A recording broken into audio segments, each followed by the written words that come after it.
Hi friends, ಅಸ್ಸಲಾಮ್ ಅಲೈಕುಮ್. ಎಲ್ಲ ಕನ್ನಡಿಗರಿಗೂ ನನ್ನ ಚಾನಲ್ಗೆ ಸ್ವಾಗತ ಸುಸ್ವಾಗತ. ಫ್ರೆಂಡ್ಸ್, ನಾವು ಕ್ಲಾಸ್ 2ರಲ್ಲಿ ಸರ್ಕಲ್ಗಳನ್ನು, ಡಾಟ್ಸ್ಗಳನ್ನು, ಡ್ರಾಪ್ಸ್ಗಳನ್ನು, ಸ್ಪಿರಲ್ಗಳನ್ನು ಹೇಗೆ ಬಿಡಿಸುವುದು ಮತ್ತು ಸ್ಕ್ಯಾಲಪ್ಸ್ಗಳನ್ನು ಬಳಸ್ಕೊಂಡು ಯಾವ ರೀತಿ ಡಿಸೈನ್ ಮಾಡುವುದು ಅನ್ನೋದನ್ನು ಕಲ್ತ್ಕೊಂಡಿದ್ವಿ. ಹಾಗಾದರೆ ಇವತ್ತು ನಾವು ಶೇಪ್ಸ್ಗಳನ್ನು, ಆಕಾರಗಳನ್ನು ಯಾವ ರೀತಿ ಬಿಡಿಸಬಹುದು ಅನ್ನೋದನ್ನು ಕಲ್ತ್ಕೊಳ್ಳೋಣ. ಮೊದಲಿಗೆ ನಾವು ಸ್ಕ್ಯಾಲಪ್ಸ್ ಅಂದರೆ ದೊಡ್ಡ ಎಸಳುಗಳನ್ನು ಇವತ್ತು ಬಿಡಿಸ್ತಾ ಇದ್ದೀವಿ. ಅದಕ್ಕಾಗಿ 2 ಗೆರೆಗಳನ್ನು ಎಳೆದುಕೊಳ್ಳಬೇಕು. ಹೀಗೆ ಮೊದಲಿಗೆ ಒಂದು, ಆಮೇಲೆ ಇನ್ನೊಂದು ಗೆರೆಯನ್ನು ಈ ರೀತಿಯಾಗಿ ಎಳೆದುಕೊಳ್ಳಬೇಕು. ನಿಮಗೆ ಮೊದಲೇ ತಿಳಿಸಿದ ಹಾಗೆ ಕೋನನ್ನು ಪದೇ ಪದೇ ಕ್ಲೀನ್ ಮಾಡ್ಕೊಳ್ತಾ ಇರಬೇಕು, ಇಲ್ಲಾಂದರೆ ನಿಮ್ಮ ಗೆರೆಗಳು ಚೆನ್ನಾಗಿ ಬರುವುದಿಲ್ಲ. ಹೀಗೆ ದೊಡ್ಡ ಸ್ಕ್ಯಾಲಪ್ಗಳು ಇದನ್ನು ಬಿಡಿಸೋದು ತುಂಬಾ ಸುಲಭ. 2 ಚಿಕ್ಕ ಗೆರೆಗಳನ್ನು ಎಳೆದುಕೊಂಡು ಅದರ ಮಧ್ಯದಲ್ಲಿ ಅಲೆಗಳ ರೀತಿಯ ಒಂದು ಆಕಾರವನ್ನು ಕೊಡುವಂಥದ್ದು. ನಾನು ನಿಮಗೆ ಮೊದಲನೇ ಕ್ಲಾಸಲ್ಲಿ ಹೇಳಿದ್ದೆ ವೇವ್ಡ್ ಶೇಪ್ ಅಂತ. ನೋಡಿ, 2 ಚಿಕ್ಕ ಗೆರೆಗಳನ್ನು ಎಳೆದುಕೊಂಡು ಅಲೆಗಳ ರೀತಿಯ ಒಂದು ಶೇಪನ್ನು ಕೊಡುವಂಥದ್ದು. ಇವಾಗ ಸೇರಿಸಿ ಬಿಡಿಸುವಂತಹ ಪೆಟಲ್ಸ್ಗಳು, ಅದರಲ್ಲೇ ಸ್ವಲ್ಪ ಸೇಮ್ ಡಿಸೈನು ಸ್ವಲ್ಪ ಅಂಟಿಸಬೇಕು. ನೋಡಿ, ಪೆಟಲ್ಸ್ಗಳನ್ನು ಒಂದಕ್ಕೊಂದು ಜೋಡಿಸಿ ಬಿಡಿಸ್ತಾ ಹೋಗಬೇಕು. ಈ ರೀತಿಯಾಗಿ ಮೆಲ್ಲ ಬಿಡಿಸಿ, ಆವಾಗ ನೀಟಾಗಿ ಬರುತ್ತೆ. ಇವತ್ತು ನಾವು ಕೇವಲ ಶೇಪ್ಸ್ಗಳನ್ನು ಹೇಗೆ ಬಿಡಿಸುವುದು ಅನ್ನೋದನ್ನು ಕಲಿತಾ ಇದ್ದೀವಿ. ನೋಡಿ, ಈ ಪೆಟಲ್ಸ್ಗಳಲ್ಲಿ ಇನ್ನೊಂದು ರೀತಿಯ ಡಿಸೈನ್ಗಳು ಕೂಡ ಬರುತ್ತೆ. ನಿಮಗೆ ಅವತ್ತು ನಾನು ಹೇಳಿಕೊಟ್ಟಿದ್ದೆ ಡಬ್ಲ್ಯೂ ಬಿಡಿಸೋದು, ಚಿಕ್ಕ ಗಾತ್ರದ ಡಬ್ಲ್ಯೂ. ಇದು ಸ್ವಲ್ಪ ದೊಡ್ಡ ಗಾತ್ರದ ಡಬ್ಲ್ಯೂ ಅನ್ನು ಬಿಡಿಸುವಂಥದ್ದು. ನೋಡಿ, ಹೀಗೆ ಮೊದಲಿಗೆ 2 ಗೆರೆಗಳನ್ನು ಎಳೆದುಕೊಳ್ಬೇಕು. ಗ್ಯಾಪ್ಗಳನ್ನು ಸೇರಿಸ್ತಾ ಹೋಗಿ.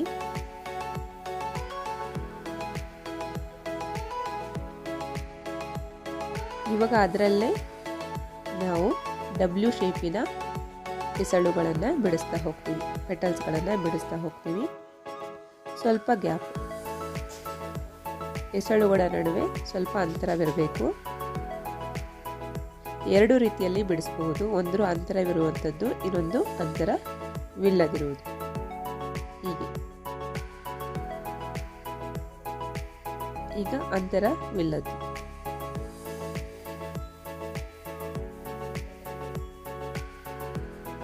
ಈ ಡಿಸೈನ್ಗಳಿಗೆಲ್ಲ ಶೇಡಿಂಗ್ ಮಾಡಿದ್ರೆ ತುಂಬಾ ಚೆನ್ನಾಗಿ ಕಾಣುತ್ತೆ. ಇದೆಲ್ಲ ಬೇಸಿಕ್ ಎಲಿಮೆಂಟ್ಸ್ಗಳು. ಬಿಗಿನರ್ಸ್ಗಳು ಈ ಎಲ್ಲ ಡಿಸೈನ್ಗಳನ್ನು ಕಲ್ತ್ಕೊಂಡ್ರೆ ಮುಂದೊಂದಿನ ಒಳ್ಳೆ ಆರ್ಟಿಸ್ಟ್ ಆಗಬಹುದು. ನೋಡಿ, ಇವಾಗ ಆ ಪೆಟಲ್ಸ್ ಶೇಪಲ್ಲೇ ಸ್ವಲ್ಪ ತ್ರಿಕೋನದ ಆಕಾರದಲ್ಲಿ ಬಿಡಿಸುವಂತಹದ್ದು. ಅದಕ್ಕೂ ಕೂಡ ನಾವು 2 ಗೆರೆಗಳನ್ನು ಎಳೆದುಕೊಳ್ಬೇಕು. ನೋಡಿ, ಈ ರೀತಿಯಾಗಿ ಕೋನಿನ ಫ್ಲೋ ಚೆನ್ನಾಗಿದ್ದರೆ ನಿಮ್ಮ ಮೆಹಂದಿಯ ಡಿಸೈನ್ ತುಂಬಾ ಚೆನ್ನಾಗಿ ಬರುತ್ತೆ. ಇವಾಗ ಸ್ವಲ್ಪ ಕೋನ್ ಶೇಪಲ್ಲಿ ಕೆಳಮುಖವಾಗಿ ಬಿಡಿಸುವಂತಹ ಎಸಳುಗಳು, ಸ್ವಲ್ಪ ಚೂಪಾಗಿರಬೇಕು ಈ ಎಸಳುಗಳು. ನೋಡಿ, ಈ ರೀತಿ ಕೋನಿನ ಶೇಪಲ್ಲಿ ಬರಬೇಕದು. ಇದರಲ್ಲೂ ಕೂಡ ಅಂತರವಿಲ್ಲದ ಡಿಸೈನ್ ಕೂಡ ಬಿಡಿಸಬಹುದು. ನಾನು ಸ್ವಲ್ಪ ಅಂತರ ಕೊಟ್ಟಿದ್ದೀನಿ ಇಲ್ಲಿ. ನೋಡಿ, ಈ ರೀತಿ ಇದು ದೊಡ್ಡ ಎಸಳುಗಳು. ಇವಾಗ ಲೋಟಸ್ಸಿನ ಶೇಪನ್ನು ಬಿಡಿಸೋಣ. ಈಗ ತುಂಬಾ ಫೇಮಸ್ಸು ಲೋಟಸ್ ಡಿಸೈನು. ನೋಡಿ, ಈ ರೀತಿ ಲೋಟಸ್ ಡಿಸೈನ್ ಹೀಗೆ ಬಿಡಿಸೋದು. ಒಂದು ಮೂಲೆಯಿಂದ ಇನ್ನೊಂದು ಮೂಲೆಗೆ ಓವೆಲ್ ಶೇಪಲ್ಲಿ ಸೇರಿಸ್ತಾ ಹೋಗುವಂಥದ್ದು. ಈ ರೀತಿಯಾಗಿ ಮೆಲ್ಲಗೆ ಬಿಡಿಸ್ಬೇಕು. ಪ್ರಾಕ್ಟೀಸ್ ಮಾಡುವವರು ತುಂಬಾ ಮೆಲ್ಲಗೆ ಬಿಡಿಸಿ, ಅವಸರ ಬೇಡ. ನೋಡಿ, ಈ ರೀತಿ ಪ್ರಾಕ್ಟೀಸ್ ಮಾಡ್ದಂಗೂ ನಿಮಗೆ ಮೆಹಂದಿ ಸರಾಗವಾಗಿ ಬರುತ್ತೆ. ನೆಕ್ಸ್ಟು ಪಿಕಾಕ್ ಡಿಸೈನನ್ನು ಬಿಡಿಸೋಣ. ಇದು ಸಿಂಪಲ್ ಬಿಗಿನರ್ಸ್ ಪಿಕಾಕು, ಅಡ್ವಾನ್ಸ್ಡ್ ಅಲ್ಲ. ನೋಡಿ ಇಷ್ಟೇ, ಮ್ಯಾಂಗೋ ಶೇಪಲ್ಲಿ ಕೂಡ ಬರುತ್ತೆ. ಇದು ಮಾವಿನಕಾಯಿ ಶೇಪಲ್ಲಿ.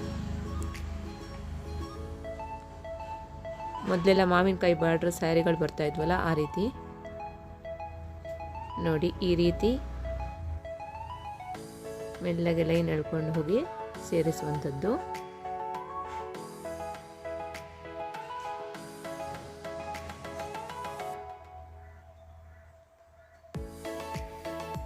ಈ ರೀತಿಯಾಗಿ ಸೇರಿಸ್ತಾ ಹೋಗಿ.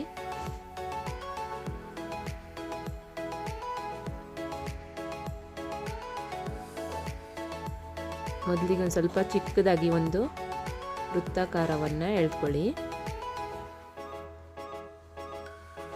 ಹೀಗೆ ಆಮೇಲೆ ಲೈನನ್ನು ಹಾಕ್ತಾ ಹೋಗಿ.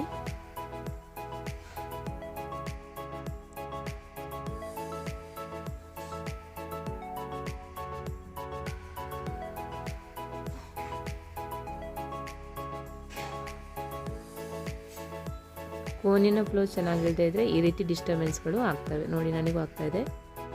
ಕೋನಿನ ಫ್ಲೋ ಸ್ವಲ್ಪ ಚೆನ್ನಾಗಿಲ್ಲ, ಅದಕ್ಕೆ. ಇವಾಗ ನೆಕ್ಸ್ಟ್ ಬರುವಂತಹ ಡಿಸೈನು ಸರ್ಕಲ್ಲು. ಇದು ಮಂಡಲ ಡಿಸೈನ್ ಬಿಡಿಸ್ತೀವಲ್ಲ, ಅದರಲ್ಲಿ ಹೆಲ್ಪ್ ಆಗುವಂತಹ ಒಂದು ವೃತ್ತಾಕಾರ. ನೋಡಿ, ಇದು ದೊಡ್ಡ ವೃತ್ತ.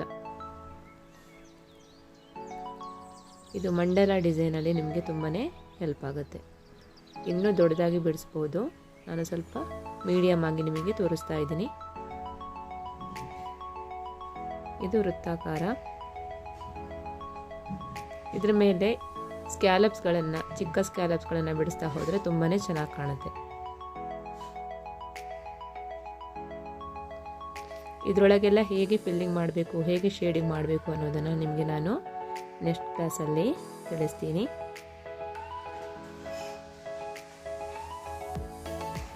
ವಿಡಿಯೋವನ್ನು ಪೂರ್ಣವಾಗಿ ವೀಕ್ಷಿಸಿ ಫ್ರೆಂಡ್ಸ್. ನನ್ನ ಚಾನಲನ್ನು ಸಬ್ಸ್ಕ್ರೈಬ್ ಮಾಡ್ಕೊಳ್ಳಿ, ಶೇರ್ ಮಾಡಿ. ಏನಾದರೂ ಡೌಟ್ ಇದ್ದರೆ ಕಮೆಂಟ್ ಮಾಡಿ. ಲೈಕ್ ಮಾಡೋದನ್ನು ಮರಿಬೇಡಿ.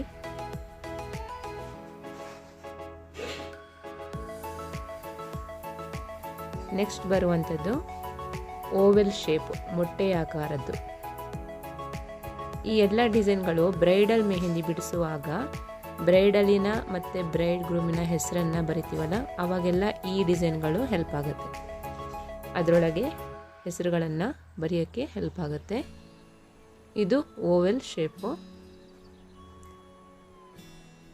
ಹುಡುಗ ಹುಡುಗಿಯ ಹೆಸರನ್ನು ಬರಿತೀವಲ್ಲ, ಮದುಮಗ ಮದುಮಗಳದು, ಆ ರೀತಿ.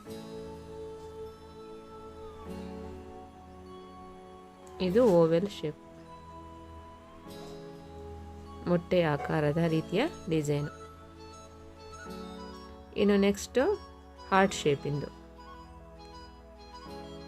ಇದು ಕೂಡ ಹಾರ್ಟ್ ಶೇಪು ಕೂಡ ನಾವು ಬ್ರೈಡಲ್ ಮೆಹಂದಿಯಲ್ಲಿ ಹೆಚ್ಚಾಗಿ ಯೂಸ್ ಮಾಡ್ತೀವಿ. ಯಾಕಂದರೆ ಮದುಮಗ ಮದುಮಗಳ ಹೆಸರುಗಳನ್ನು ಅಥವಾ ಇನಿಷಿಯಲ್ಗಳನ್ನು ಬರೆಯೋಕೆ. ಇದು ಎಲೆಯ ಆಕಾರದಲ್ಲಿ ಕೂಡ ಇರುತ್ತೆ.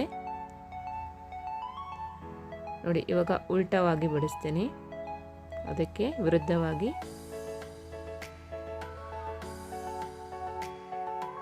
ನೋಡಿ, ಹೀಗೆ. ಇವಾಗ ನಿಮಗೆ ಎಲೆಯ ರೀತಿಯಲ್ಲಿ ಕಾಣುತ್ತೆ. ಇದು ಹಾರ್ಟ್ ಶೇಪಿನ ಡಿಸೈನ್. ಇದು ಒಂದು ಸ್ವಲ್ಪ ಚೂಪಾಗಿ ಬರುವಂಥದ್ದು.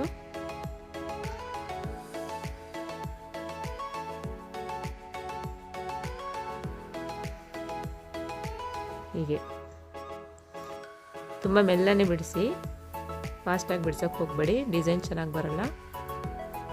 ಪ್ರಾಕ್ಟೀಸ್ ಮಾಡ್ದಂಗೂ ನಿಮ್ಮ ಕೈ ಸರಾಗವಾಗಿ ಮೆಹಂದಿ ಡಿಸೈನ್ ಬಿಡಿಸೋಕ್ಕೆ ಸಾಧ್ಯವಾಗುತ್ತೆ. ಇದು ನಾನು ನಿಮಗೆ ಸ್ಪಿರಲ್ ಶೇಪ್ ಹೇಳಿಕೊಟ್ಟಿದ್ದೆ, ಅದು ಸರ್ಕಲ್ ಆಕಾರದಲ್ಲಿ ಹೇಳಿಕೊಟ್ಟಿದ್ದೆ ಹಿಂದಿನ ಕ್ಲಾಸಲ್ಲಿ. ಇದು ಚೌಕಾಕಾರ, ಸ್ಕ್ವೇರ್ ಶೇಪಲ್ಲಿ ಸ್ಪಿರಲ್ಲು. ನೋಡಿ, ಇವಾಗ ಇದರೊಳಗೆ ಬಾಕ್ಸ್ಗಳು ಬರ್ತಾ ಹೋಗುತ್ತೆ, ಜಾಯಿಂಟ್ ಬಾಕ್ಸ್ಗಳು ಬರ್ತಾ ಹೋಗುತ್ತೆ. ಈ ಡಿಸೈನ್ಗಳೆಲ್ಲ 3D ಡಿಸೈನ್ ಬಿಡಿಸುವಲ್ಲಿ ನಮಗೆ ತುಂಬಾ ಹೆಲ್ಪ್ ಆಗುತ್ತೆ.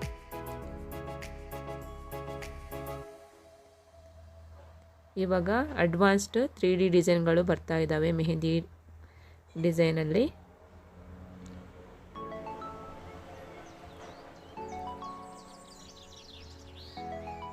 ಇದು 3D ಡಿಸೈನ್ ಬಿಡಿಸೋಕ್ಕೆ ತುಂಬಾ ಹೆಲ್ಪ್ ಆಗುತ್ತೆ. ನೋಡಿ ಈ ರೀತಿ ನೀವು ಮೆಲ್ಲಗೆ ಬಿಡಿಸಿ ಪ್ರಾಕ್ಟೀಸ್ ಮಾಡ್ದಂಗೂ ಚೆನ್ನಾಗಿ ಬರುತ್ತೆ. ಅದರೊಳಗೆ ಶೇಡಿಂಗ್ ಲೈಟಾಗಿ ಮಾಡಿದ್ರೆ ಅದು 3D ಶೇಪಲ್ಲಿ ಕಾಣುತ್ತೆ. ನಾನು ಇವತ್ತು ನಿಮಗೆ ಶೇಡಿಂಗ್ ಹೇಳ್ಕೊಡ್ತಾ ಇಲ್ಲ, ಬರೀ ಶೇಪ್ಗಳನ್ನು ಯಾವ ರೀತಿ ಬಿಡಿಸ್ಬೇಕು ಅನ್ನೋದನ್ನು ಮಾತ್ರ ಹೇಳ್ಕೊಡ್ತಾ ಇದ್ದೀನಿ. ನೋಡಿ ಈ ರೀತಿ. ಇದರಲ್ಲಿ ಇನ್ನೊಂದು ಶೇಪು ಬರುತ್ತೆ, ಅದು ತ್ರಿಭುಜಾಕಾರದಲ್ಲಿ ತ್ರಿಕೋನ ಶೇಪಲ್ಲಿ ಹೀಗೆ ನೋಡಿ, ಒಂದಾದ ಮೇಲೆ ಒಂದಂತೆ ಲೈನ್ಗಳನ್ನು ಜಾಯಿಂಟ್ ಮಾಡ್ತಾ ಹೋಗಬೇಕು. ಆವಾಗ ನಿಮಗದು ಚೆನ್ನಾಗಿ ಕಾಣುತ್ತೆ, ಒಂದು ವ್ಯೂಹದ ರೀತಿ ಕಾಣುತ್ತೆ.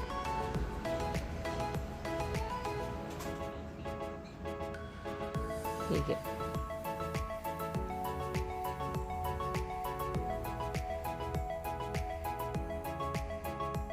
ಮೆಹಂದಿಯ ಫ್ಲೋ ಚೆನ್ನಾಗಿದ್ದರೆ ಡಿಸೈನ್ಗಳು ಚೆನ್ನಾಗಿ ಬರುತ್ತೆ.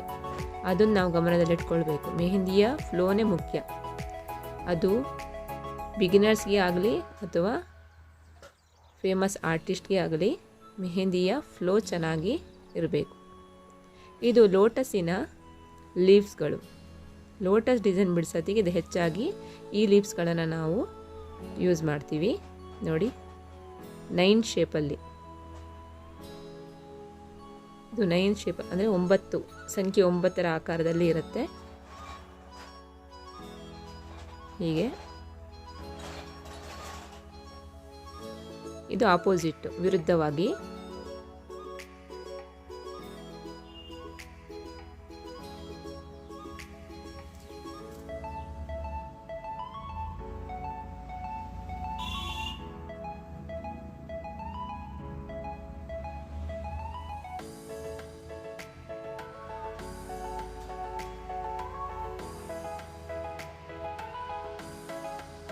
ನೋಡಿ 9ರ ಆಕಾರದಲ್ಲಿ ಬಿಡಿಸುವಂತಹ ತಾವರೆಯ ಎಲೆಗಳ ಆಕಾರಗಳು. ಒಳಮುಖವಾಗಿ ತಗೊಂಡು ಮತ್ತೆ ಗೆರೆಯನ್ನು ಹಾಕುವಂಥದ್ದು. ಹೀಗೆ ನಾನು ಹೇಳಿದ್ದೆ ನಿಮಗೆ, ಸ್ಪಿರಲಲ್ಲಿ ತ್ರಿಭುಜಾಕಾರದ ಒಂದು ಆಕೃತಿ. ಇದು ಕೂಡ ಒಂದು ವ್ಯೂಹದ ರೀತಿ ಕಾಣುತ್ತೆ.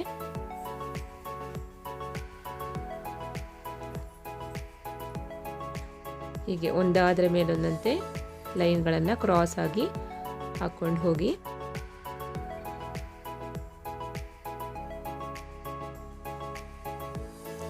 ನನ್ನ ಎಲ್ಲ ತರಗತಿಗಳನ್ನು ವೀಕ್ಷಿಸಿ ಫ್ರೆಂಡ್ಸ್. ಬಿಗಿನರ್ಸ್ಗೆ ತುಂಬಾ ಹೆಲ್ಪ್ಫುಲ್. ನಾನು ಯಾವ ಡಿಸೈನ್ಗಳನ್ನು ಕಲಿತಾ ಇದ್ದೀನೋ ಆ ಡಿಸೈನ್ಗಳನ್ನು ನಿಮ್ಮೊಂದಿಗೆ ನಾನು ಹಂಚ್ಕೊಳ್ತಾ ಇದ್ದೀನಿ.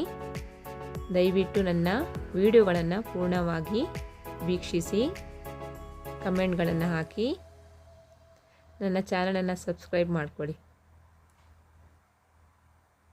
ಇಷ್ಟೊತ್ತು ನನ್ನ ವಿಡಿಯೋವನ್ನು ಸಮಾಧಾನವಾಗಿ ವೀಕ್ಷಿಸಿದ ಎಲ್ಲ ಕನ್ನಡಿಗರಿಗೂ ನನ್ನ ಹೃತ್ಪೂರ್ವಕ ಧನ್ಯವಾದಗಳು.